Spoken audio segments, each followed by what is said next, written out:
Hello, my name is Olivia Hunter, and today I'll be talking about the experiments done by Nirenberg and Matthaei and Nirenberg and Lieder. So Nirenberg and Matthaei, pictured here, were the first to determine that a specific RNA sequence coded for a specific amino acid.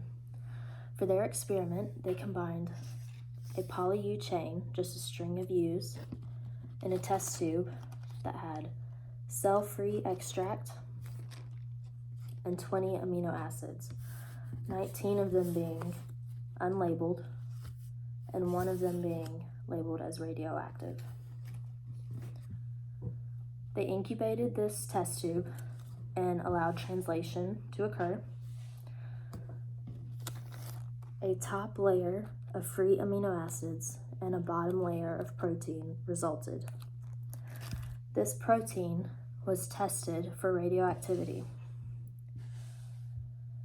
If the protein is radioactive, then a labeled radioactive amino acid must be present in the protein, and the codon codes for that amino acid. Nirenberg and Matthaei also did this experiment with poly-C, poly-A, and poly-G chains. The results were that UUU codes for phenylalanine, CCC codes for proline, AAA codes for lysine, and then they were unable to get GGG to work.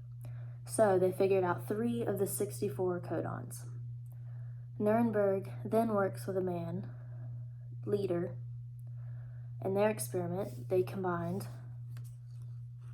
a trinucleotide, which is a short mRNA with known codons. So here we have GUU.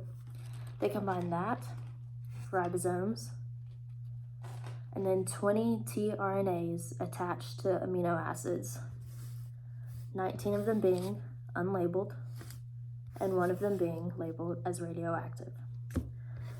They allowed binding to occur, and then they filtered out the unbound amino acids. Then they tested the filter paper that had the bound amino acids for radioactivity.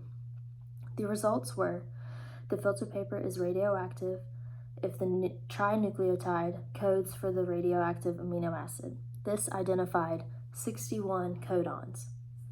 Thank you, that's it.